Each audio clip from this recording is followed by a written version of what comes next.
All right, thanks, Eric. Again, well, thanks a lot for having us back this year. We were also here last year.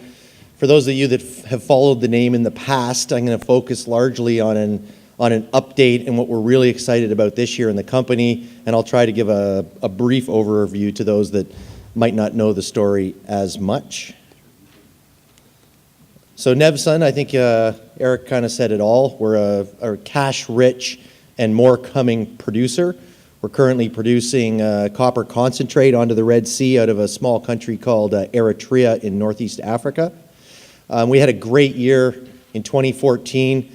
Those that followed the story back before that, we actually opened this mine in 2011 as a gold mine. We were mining the oxide gold off of a very rich volcanogenic massive sulfide, which is a polymetallic copper, zinc, gold, silver ore body.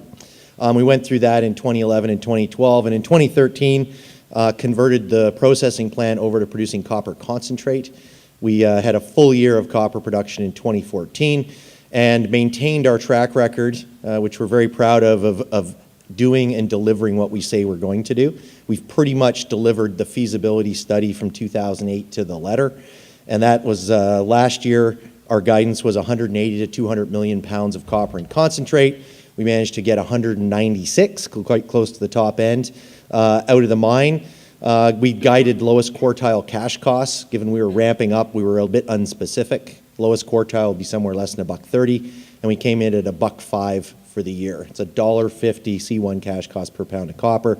That's a well over $2.50 margin at prices last year.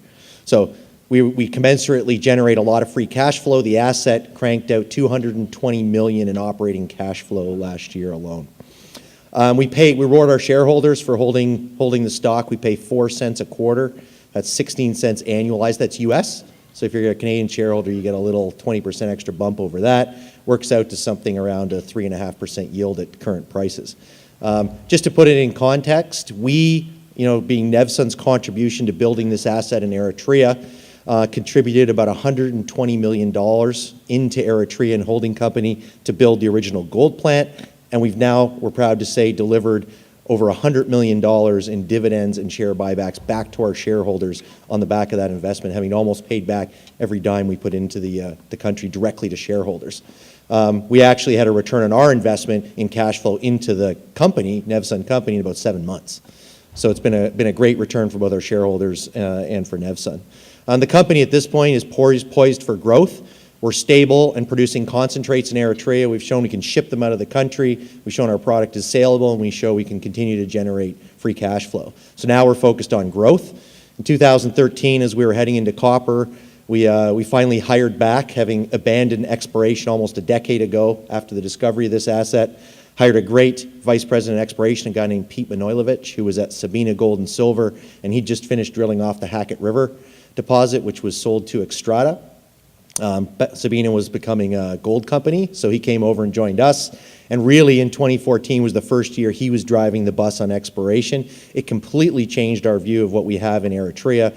And the rest of what I'm going to talk about today is largely focused on what that means for growth of the company. So strategy, it's maximizing value. We've put almost $400 million in capital into the deserts of Eritrea with a processing plant and open pit mine. We want to maximize the value of that cash flow. We're currently looking at a few things regards to energy cost, which is our single largest cost input. I think we totaled about $40 million in fuel purchases last year alone. We're currently investigating a solar plant to supplement the thermal diesel burning power plant we have on site that should help us at least hedge, if not bring down costs over time, as well as focusing now that we're stable into copper production on just general cost reduction to make sure we keep delivering margins. And then I'm going to talk really now about the big growth story coming out of there, which is we control a huge land package in this country, all up and down strike from this deposit. And we've done some great exploration work in 2014 that's starting to yield some significant disclosable results. We also have this incredible balance sheet, and we do want to grow and diversify the company. If you want to talk about M&A, come see me at the booth. I'll talk about it after the presentation. We currently have a single main ore body that's 95% of the reserves, called the Bisha main ore body. As we mine it down through an open pit, this is the production profile. This year being primarily copper. Next year, bringing in a bit of zinc, and by 2017, from a revenue perspective, and really becoming about 50-50 zinc. So there's a lot of zinc exposure in the company, and as you'll see from some of the slides going forward, we got a huge amount of upside on zinc and copper in the belt. So now to the growth. This slide was put together by our VPX for a teach-in we gave to the Toronto street analysts in January, really comparing the Noranda district, the Flin Flon district, and what we have at Bishop.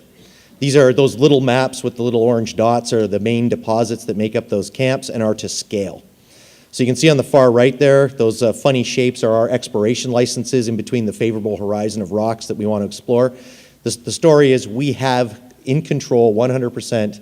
There's no other competitive claims around those claims, control of an entire VMS district that has the potential to be as big as Noranda and Flin Flon, which supported the Noranda Company and Hud Bay Minerals for the better part 80 years each. So we're looking to extend mine life for decades, not just years. Zooming in on those land packages a little bit, you can see we have 2 mining licenses, the top square and then the little square down in the middle, the Bishop Main and the Halina. And the best place to find a mine is right next to a mine. So the first thing Pete and the exploration guys focused on was bringing some real tried and true Canadian exploration techniques into this camp. We'd never really done any significant exploration using geophysics and alteration signatures and the normal things you'd chase down VMSs in Canada. Brought those techniques to the camp and really have spent most of our time around the existing deposits of Halina and Bishop, but we'll talk a little bit about that funny shaped exploration license down strike, about some nice greenfield targets we have as well. Halina, so the first deposit they came to was Halina. It was a small open pit gold mine that we actually mined a little bit of oxide gold out of during the gold phase. The pit now is flooded and abandoned, and said, look at the alteration on this rock and look at the geophysical signatures we have. There should be a big sulfide deposit somewhere. So they said, okay, let's just drill under the pit. It looks like the deposit's pinching off, but we'll give it a shot. And lo and behold, they pulled 3 dusters.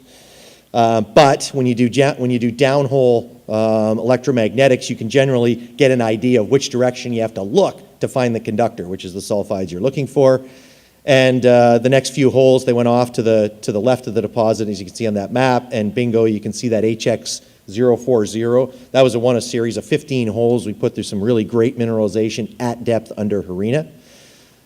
We then drilled out about 15 holes in Halina, and you can see if you come over to the booth, I can show you the inferred resource, but by memory, it was about 6 million tons, 1.1% copper, 3.7 zinc, half a gram gold, and about 30 grams silver. Easily underground material, and we're currently doing a scoping study to look at the underground mining potential of that. Not to mention that high-grade hole you saw on that last slide is right at the edge of the inferred material at depth, and the magnetic conductor keeps going down. So there's lots more material to go, and we'll keep drilling deeper and deeper going forward in 2015. Next thing we're going to do is we're going to go back to the main ore body. This is a slightly old, now about 6 months, picture of the Bishop open pit, where we're currently mining the copper. In fact, you can see the pit water. Look how green it is. That's oxidizing supergene from the surface water. The deposit actually runs off to the left of this slide down to the south, but as it comes up to the north where the photographer is standing, you can see it does the favorable horizon. These are the age of rocks you're targeting for this VMS lens, actually curves. Unsure whether it's a fault or a fold. No one really exactly knows, but it basically dives and plunges underneath that hill. We were never able to get a good drill set up on that hill to drill anything near the surface. The better part of that hill is now stripped off, if you looked at a picture today, to expose some good drill setups, and we're going to be pushing some holes through that geophysical conductor that's right under that hill, which we expect is an extension of the actual Bishop Main ore body. So that's target number 1. Target number 2 is depth. The whole Bishop Main ore body remains open at depth. They never drilled it deeper than they thought they could mine in an open pit, about 350 meters.